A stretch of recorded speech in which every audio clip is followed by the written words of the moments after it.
Ang susunod na programa ay rated PG. Ito ay nangangailangan ng patnubay at gabay ng magulang para sa mga batang manonood.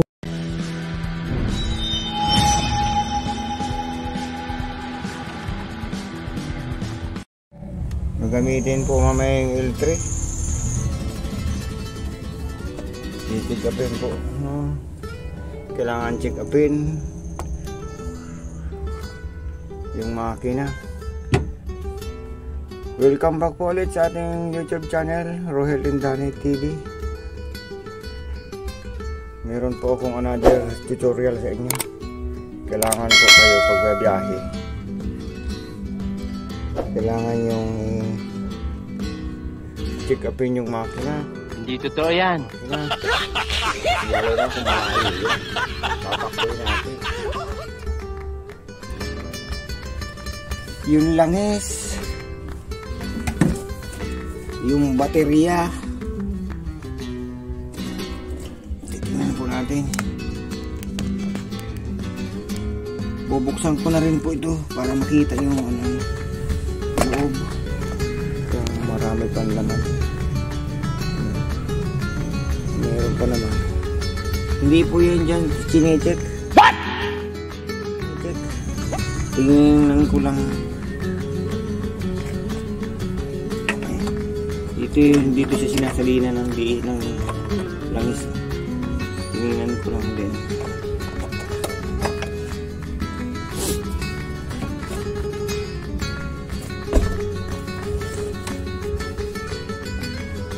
Dito po yan chinecheck sa sa stick niya. Pinaka-meter stick ang tawag siya. Walang nagpa-flashlight sa akin. Umalis na yung pamangkin. Wala akong partner ngayon, kaya solo solo check up. Wala din yung kumpare ko. Kasalanan mo yan eh. Kailangan po yan laging tinitik pag aalis po kayo, lalo kung malayo ang biyahe, para safe po. Ligtas po makakarating sa pupuntahan. Ito po, ito yan, chinicheck na yan. Ito may stick na.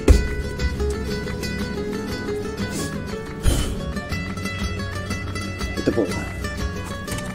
Ayan. Lagi po dapat yan chinicheck. Malinaw pa naman kasi kachi-change oil lang po nito. Kachi-change oil pa lang. Mga ilang buwan pa lang itong nag-change oil. Ito pa na ito.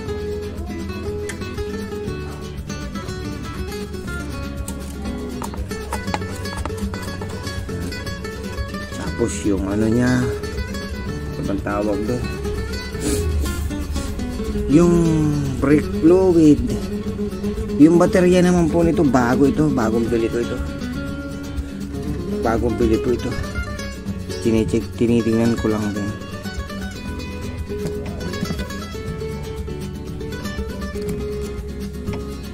I-check na din po natin.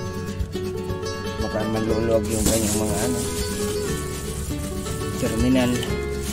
terminal ng baterya. Po yun. Mahigpit naman po pala yung negative. Mahigpit po yan. Bago po yan. Nandun po sa isa kong video yung makikita yung bagong palit ng baterya niya. Ano po yan, kailangan po natin i-check up lagi yung brake. Yung brake po niyan, kailangan po i-check upin lagi. At importante po sa lahat yung driver. Yan po yung pinaka-importante. Tsaka linis na din po. Kailangan po yan lilinisan yung sasakyan. Kasi yung mga sasakay na hindi naman maging babiyahe po kami ngayon. Bumaming madaling araw. Bataan po. Sa Morong po. Sa Morong Rizal po. Gago! Yung timing belt. Bago naman po yung timing belt nito. Kaya walang problema yung timing belt. Excuse me po. Bago po yung timing belt ito. Kaya ang i-check up ko lang po yung baterya, yung langis niya, yung brake fluid, ano pa.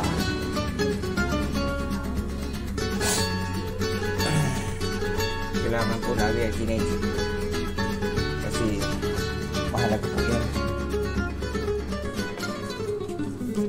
Yung brake fluid po, ano yan, sa preno, sa clutch, saan pa? Yun, dalawa na yan. Kailangan po yan laging chine-check up yung mga preno niya kasi mahirap po yung pag lalo pag may bata kayong kasama, nakakatakot yun. Importante yung mga sakay, yun po yung pinakamahalaga. Laging i-check. Wala akong katulong flashlight.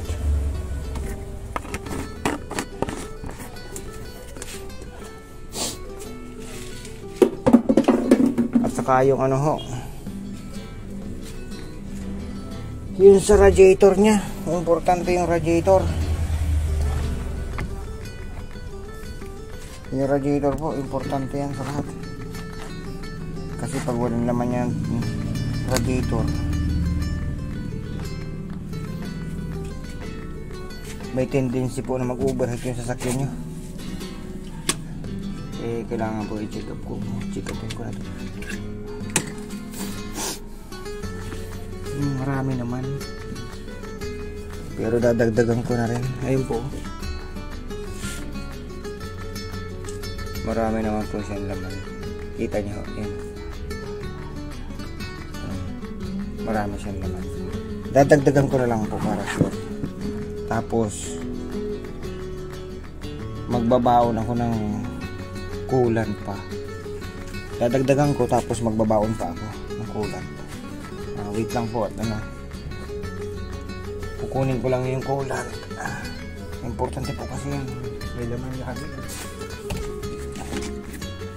Coolant po yung kinanilalagay ko dito. Coolant na, hindi na po ko naglalagay ng ng tubig kasi mas safe daw po ang sabi ng mga expert, may mga mekaniko, mas safe po ang coolant kasi mabilis po siya magpalamig ng radiator kaysa sa tubig. At saka nag-iiwas din po siya na babawasan niya yung pangangalawang. Naiiwas po siya sa ras, sa kalawang ng radiator. Hindi katulad ng tubig pag na-stuck. Pag nag-stuck po kasi ang tubig lalo matagal, nagkakaroon ng parang kalawang. Paano masabi? Nagkakaroon po siya ng parang kalawang. Yan. Kailangan po natin i-start kasi napulo po siya ng husto. I-start yung sasakyan para bumaba yung coolant niya sa mag-circulate. Kailangan po natin siyang i-start. Wow naman! Wow! Wow!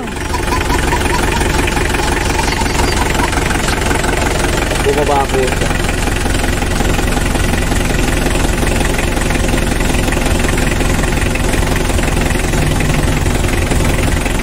Importante po yun.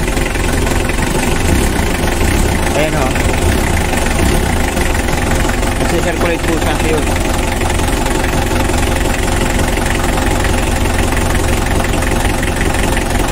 Umiikot po.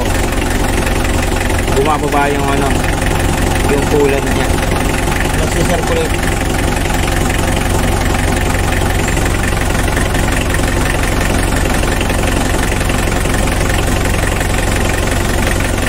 Ayan o.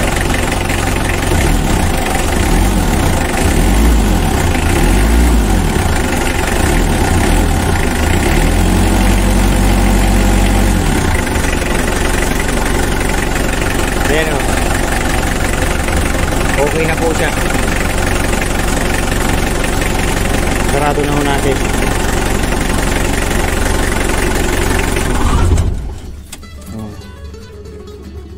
Ito ang ating kulan na to, ibabaon na ho natin para safe tayo sa daan.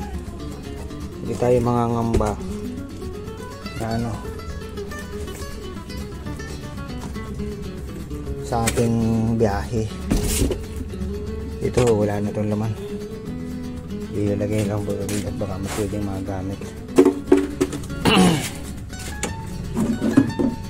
At sunod po nating titingnan ay yung ayun, gulong. Mga bago naman yung gulong, makapal pa yung gulong, malalim pa yung ano niya, yung kanyang mga kanal, malalim pa ho yun. Kita nyo ho,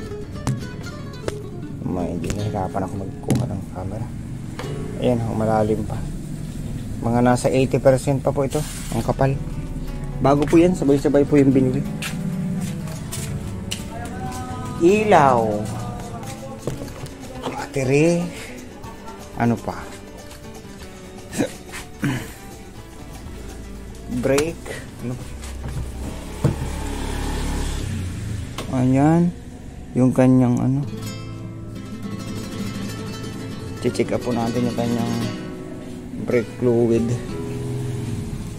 Hirap nung walang kasamang kumuha ng camera. Hindi ko malaman kung saan ko sasalpak. Sensya na ho kayo, medyo magulo yung aking ano, pagkuha ng camera, tsaka masikip. Nandito po kasi sa loob ng kukunti na rin. Ay marami pa, yun nga lang dadagdagan ko na rin ho. Dadagdagan ko na rin yung brake fluid niya para makasigurado tayo. So, wait lang po at aabante ko itong sasakyan. So yun po, kailangan natin sasalinan ng brake fluid. Hindi ko kaagad yung ating clutch at saka yung preno pag walang brake fluid. Importante dito. Yan ako, puno na. Pero hindi po dapat yung pinupunong-puno kasi hindi po siya maglalaro yung ano. Hindi ko na pwedeng bawasan, sayang naman. Puno na po siya yung brake fluid nya. Sasarado ko na. Importante po kasi yung ano, kasi nung nakaraan yung ang may dala nito yung ano, yung isa kong bayaw natanggal yung ano sa ilalim, tie rod end. Nasa index pa naman sila, buti wala naman nangyaring masama.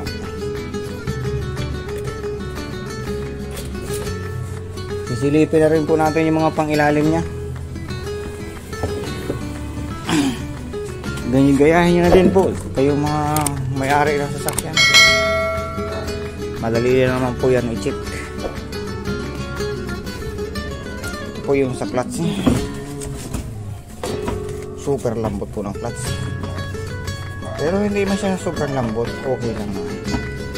Yan po yung sa ginagamitan ng brake fluid sa clutch at yung preno nya. I-check na po natin yung mga pagkiralim nya kasi mahirap na. Sa kabila o tayo sa kanan. Ito po kasi na-repair namin isa tie rod end. Nandun po yung video niya sa isa kong ano, nasa yung video po nasa YouTube channel po, Rohel and Danny TV. Lagi po kayong manood. Ayan po yun yung pinalitan namin. Ayan ho, okay naman po yung pagkakagawa. Ayan po, ito po yung bumitaw nung nakaraan, hindi ito sa pinakadulo ng tie rod end. Ito yung tie rod end nalos thread po yung ano niya dito. Okay naman po siya.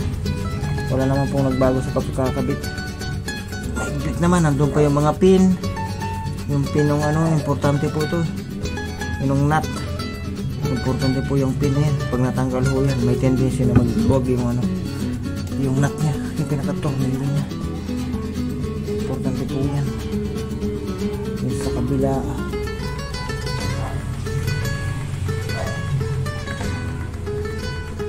Importante po yan lagi kine-check ito yung alis kasi saka lagi po kayo dapat may dalang gamit, may dala po dapat kayo laging gamit mga signage. Importante po yung mga signage, halimbawa siraan, naplatan, pero kayong pang signage sa kalsada. Yung triangle na may mga kulay, pag tinamaan ay nagre-reflect yung ilaw mga sasakyan. Ito yung ginawa ko namin isang nakarang buwan. Ito po yan, Tyrant M10 po yun. Wala namang nagbago. Nandun pa yung mga pin. Ano pa. Tapos nirepair din ho namin itong ano bang tawag dito, center post. Ayan po yung center post. Pasensya na po kayo, medyo madilim. Wala kasing flashlight, nasira yung flashlight ko. Kaya cellphone flashlight na lang ginamit ko. Ito po yung nirepair namin ng mga nakaraan. Ito po yung center post. Kailangan i-check din yan. Tapos may mga grasa. Kailangan may grasa yung ano. Ito drag link arm ito. Ginawa ho din namin ito nung nakaraan. Yung drag link arm na yan. Ito yan. Dilim. Yan po, drag link arm yan. Ito. Yung may pin na yan. Yan, may pin. Doon konektado po yan dun sa manubela. Yan sa kukonek siya sa center post. Ano pa? Okay naman po ilalim. Walang nagbago. Wala nang ginawa namin. Kompleto yung ilaw. I-check natin ho yung ilaw. I-check ho natin yung ilaw kung gagaano. Kasi importante yung ilaw sa gabi. Park light, headlight, signal light. Magana ba yung signal light? Hindi yata gumagana yung signal light.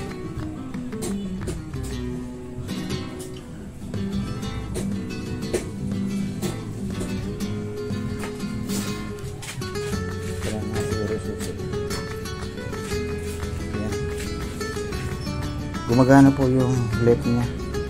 Pero gumagana. Tingnan nyo ha. Ayan o yung left turn signal. Gumagana. Saka yung park light niya gumagana din. Tingnan ho natin yung right turn signal. Ayan o, ito gumagana din. Kailangan o yan, check up yan. Kasi importante ho yan. Tingnan natin yung likod. Kasi importante yan. Mamaya meron sa harapan, wala sa likod. Ay meron ho. Meron. Hirap ho walang alalay. Biglaan po.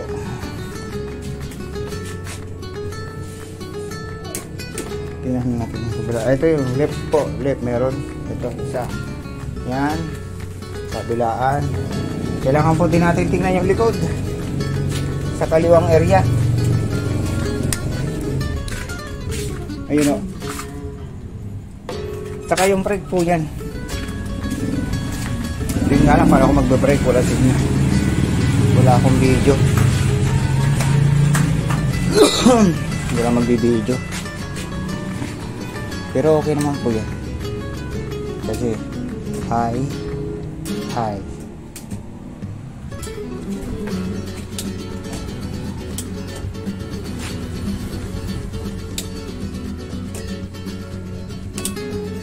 High po yan, high.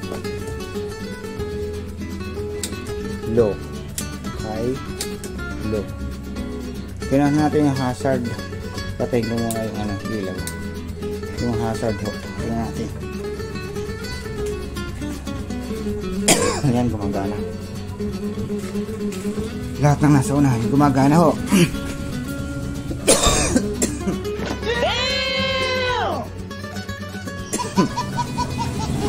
Left and right po, gumagana. Ayan, gumagana ulit. Ayan ho. Gumagana po. Okay po. Kung ang problema na lang natin, linis. Lilinisin na lang po ito. Kasi medyo marumi. Ginamit ko namin kahapon. So yun guys. Sana ho lagi kayong manood at tapusin nyo yung video na aking mga ginagawa. Kasi baguhan lang po ako sa YouTube. Sana ho meron kahit pa paano meron ako kayong natutunan sa akin. Huwag yung kakalimutan lagi. Magsarili po tayo ng ano, pag-aaral sa ating sasakyan. Saka pagkatanong din po tayo sa mga marunong na talaga.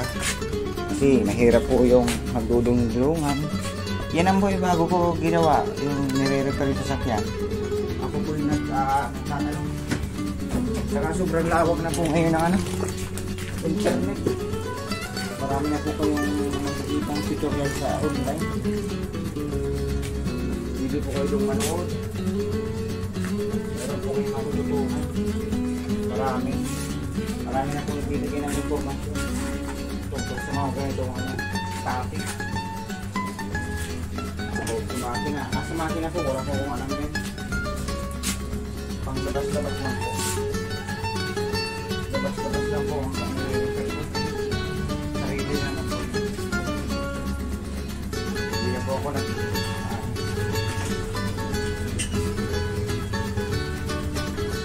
lang po ako mag-isa sa YouTube, internet. Pag-check na po na kapag magtatanong din po kayo sa marunong. Kunwari, hindi kayo magpapagawa. Tatanong nyo lang. Yun. Makakuha na po kayo ng information.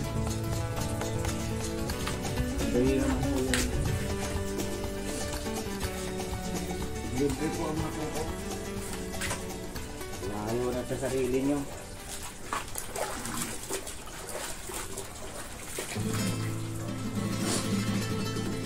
Gagamitin ko namin ito yung madaling araw.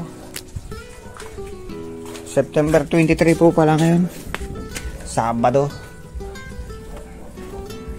Sabado po ngayon ang gabi. Mga bandang ano na oras na, alas 9 na yata. Alas 3 po ang alis namin mamaya. Madaling araw, Sunday. Bataan po ang punta. Sa Bataan. Ayan o. Kailangan ho natin linisin at nakakaya naman sa makakasabay natin sa kalsada. Ngayon nakasabay tayong Montero. Hindi tayo napapahiya. Luma na ngayon sasakyan natin. Marumi pa. Kailangan po natin didilinis yan. Lagi. Punas-punasan. Kaya nga, ikaw lang kung madaling ang tsamba mo, malakas eh.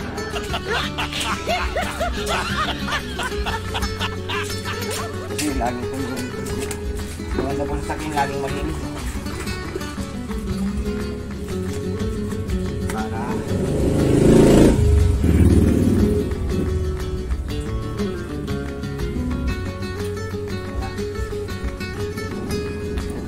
tanggal ito yung mga likamok. Kahapon po kasi hindi ko nalinis yung paggamit eh. Pagdating namin galing sa Apalit, hindi ko nalinis.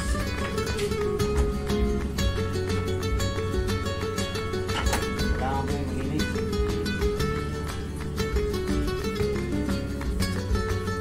Sana ako pumulan. Hassle po mag-drive pag maulan madalas. Nakatakot pag malinis pag madalas.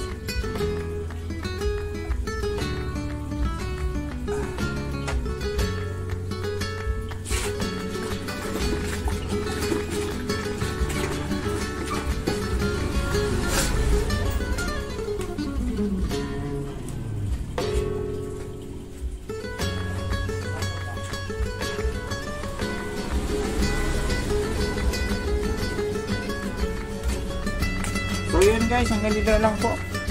Yung paglilinis po, hindi ko na po ituturo sa inyo. Madali naman po yan. Sana po manood kayo lagi sa aking mga ginagawang video, tutorial. Lalo na sa mga ganito. Importante. Pagbuhay ang nakataya. Lagi nyo po i-check. Huwag yung lang po drive ng drive. Kasi isa lang pong buhay natin eh. So yun guys, para hindi na humaba ang ating video. Hanggang dito na lang po. Sa ano po, lagi kayong manood ng aking mga ginagawang video. Bye bye po. Pakishare na rin po. Maraming salamat po. Bye bye. Rohel and Danny TV.